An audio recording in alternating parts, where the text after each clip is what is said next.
क्या खाने पीने के लिए तुम्हारे घर नहीं? हाँ। या परमेश्वर की कलीसिया को तुच्छ जानते क्या हो? खाने पीने के लिए तुम्हारा घर नहीं, तुम परमेश्वर के कलीसिया को तुच्छ जानते हो? अब ये प्रभु बोझ की बात कर रहा है, लेकिन ये प्रभु बोझ के अंदर वो करेक्शन को लेके आ रहा है। क्या हुआ था कि प्रभु बोझ में रोटी और दाखरस खिलाते थे, तो लोगों ने क्या किया, जब वो आते थे चर्च में तो अपना दाखरस पी के मतवाला हो जाते थे और रोटी पेट भर खा के बैठ जाते। वो सोचते थे यही प्रभु बोझ है। प्रभु बोझ रोटी तोड़ी, उसने दिया, लो खाओ, बाद में प्याला लिया और उनको पिलाया, बोला ये मेरा लहू है, इसमें नया वाचा है। वो लोग ये छोड़ दिए, खूब दाखरस लाने लगे, खाना लाने लगे और पी के, देखो आगे पौल बोलता है, कितने लोग तो पी के मतवाले हो गए। अगर कोई भूखा रहता है और कोई मतवाला हो जाता है। मतवाले का मतलब क्या है?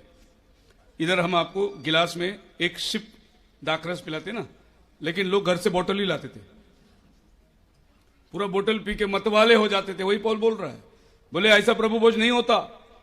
फिर वो बात बोलता है, ये बात मुझे प्रभु से पहुंची, जिस रात वह पकड़वाया गया उस रात उसने रोटी ली, आशीष मांगी, तोड़ी और उनको खिलाया। बियारी के पीछे उसने कटोरा लिया, उस पर आशीष मांगी और उसने दिया, बोला ये मेरा लहू का नया वाचा है। फिर पौल कम्युनियन सिखाता है उनको। ये कोरिन्थियन कलीसिया जो है अन्य जाति से आया हुआ कलीसिया था, इसके लिए अन्य जातियों के काम इसमें होते थे। अब पढ़िए पहला कोरिन्थियन 8वां अध्याय के अंदर देखिए, ये कलीसिया एक और गलती करती थी। पहला वचन से, अब मूर्तियों के सामने बलि की हुई वस्तुओं के विषय में हम जानते हैं कि हम सबको ज्ञान है। ज्ञान घमंड उत्पन्न करता है, परंतु प्रेम से उन्नति होती है। यदि कोई समझे कि मैं कुछ जानता हूं तो जैसा जानना चाहिए वैसा अब तक नहीं जानता, परंतु यदि कोई परमेश्वर से प्रेम रखता है तो परमेश्वर उसे पहचानता है।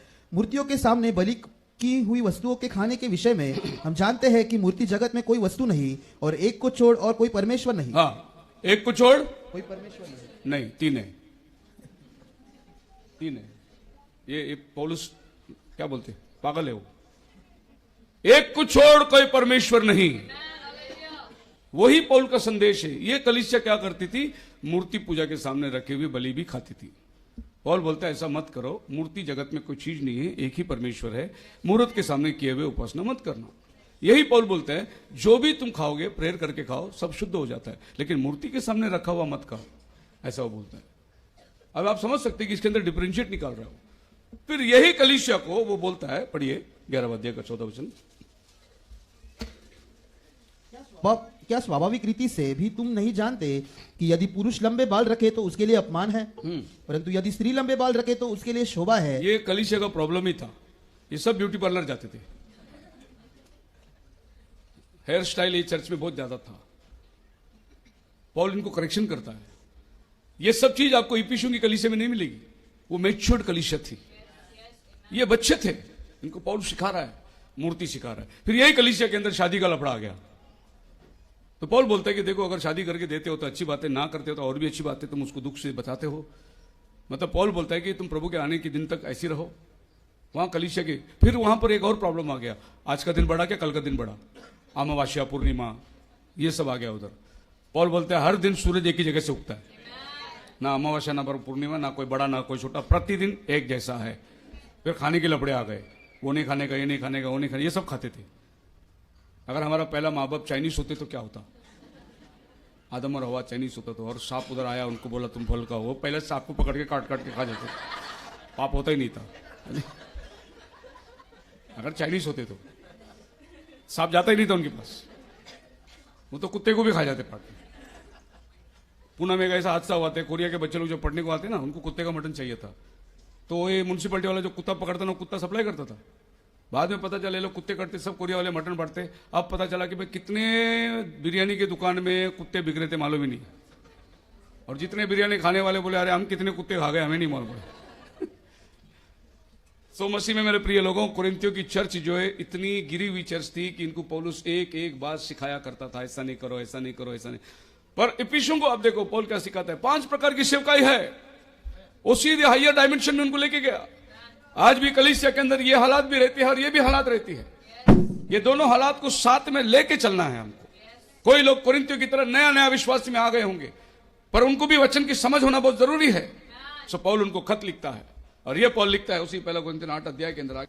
पढ़िए 6 वचन, तो भी हमारे लिए तो एक ही परमेश्वर है, हाँ जी। अर्थात पिता, जिसकी ओर से सब वस्तुएं हैं, हाँ। और हम उसी के लिए हैं, और एक ही प्रभु है अर्थात यीशु मसीह, जिसके द्वारा सब वस्तुएं हुई और हम भी उसी के द्वारा है। हम भी उसी के द्वारा हुए हैं, मतलब यीशु मसीह ने हमारा रचना किया करके बाइबल कहता है। ये मैं तो बिगिनिंग मैसेज के अंदर बताया था, वो एलोहिम था, फिर उसने अपने लिए एक थियोफनी बॉडी बनाया, फिर उसने अपने थियोफनी बॉडी के इमेज में एक इंसान को बनाया। यही पॉल एक्सप्लेन कर रहा है कि एक ही परमेश्वर है और प्रभु यीशु मसीह, जिसके द्वारा सब उत्पन्न हुआ और हम भी उसी के द्वारा उत्पन्न हुए। पौलुस जो भेद भरी बातें समझना, बोलो हालेलुया।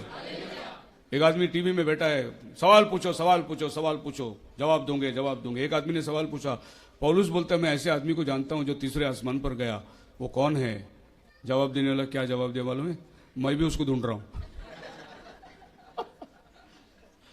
अबे तू भी ढूंढ रहा है तो तू क्यों माइक लेके बोलता है पूछो पूछो करके? मैं भी ढूंढ रहा हूं बोलता, क्योंकि पौल बोलता देह रहित या देह सहित मुझे नहीं मालूम, वो भी ढूंढ रहा था, मैं भी ढूंढ रहा हूं, आप भी ढूंढो। वाह रे वाह। अगर माइक लेके पब्लिक के सामने बैठना है तो सारे सवालों का जवाब आना चाहिए। अगर बोलोगे मैं भी ढूंढ रहा हूं तो फिर वो बेचारा जिसने पूछा वो किधर जाके ढूंढेगा? ऐसी दुनिया जो हमारे इर्द गिर्द है, बड़ा मजाक लगता है आने के लिए। अब उसके आगे पीछे आप पढ़ के देखो तो आपको समझ में आएगा। पौल बोलता है पर यह तुम्हारे बीच में कोई अपोलोस, कोई पौलुस, कोई कैफास, मतलब ये कलीसिया जो है बट गई थी, और इस कलीसिया में जो लोग थे ये पौल को नहीं मानते थे। इसलिए पौल बोलता है कोई तो कहता है मैं अपोलोस का, कोई तो कहता है मैं पौलुस का। सो पौल उनको गवाही कैसा दे रहा है? अगर मैं स्वर्ग में जाके आया बोलेगा तो वो हंसेंगे, क्योंकि पहले से वो लोग पौल को मानते नहीं है। तो पौल बोलता है मैं एक ऐसे आदमी को जानता हूं जो आसमान को देखकर आया है, आंखों ने नहीं देखा, कानों ने नहीं सोचा, ऐसा विभवशाली बातें उसने देखा है। मतलब पौल वो आसमान का वर्णन बताना है। लेकिन अगर पौल बोलेगा मैं जाके आया तो बोलेंगे देखो घमंडी, खुद की तारीफ कर रहा है, खुद को बड़ा बना रहा है अपना, बोलता मैं जाके आया स्वर्ग में, ऐसा लोग बोलेंगे। क्योंकि वहां लोग कैफास के, पौलुस के, अपोलोस के लोग थे। तो पौलुस क्या कर रहा है? अपने आप को पर्दे के पीछे छिपा के खाली दर्शन की बातें उनको बता रहा है, खाली दर्शन की बातें बता रहा है। बोला वो छोड़ो आदमी, वो देह सहित गया या देह रहित गया, वो छोड़ो आदमी की बात, पर उसने क्या देखा वो मैं बता रहा हूं आपको।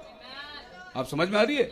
इसीलिए पौलुस ने उधर ऐसा बोला मुझे नहीं मालूम वो देह सहित गया या देह रहित। देह सहित जाने का मतलब यह है मरने के बाद नहीं, जो दर्शन में जाता है और जो स्वप्न देखता है।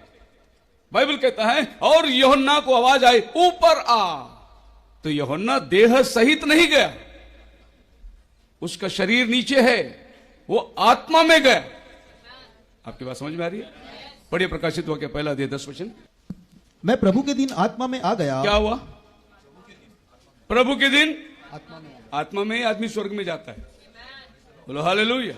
सो पौल वो बोलते देह रहित या देह सहित मुझे नहीं मालूम, यही पौल का बोलने का मतलब था, पर मैं उसका एक्सप्लेनेशन नहीं दे सकता। लेकिन मैंने जो बातें देखी प्रभु ने अपने चाहने वालों के लिए रखा हुआ है।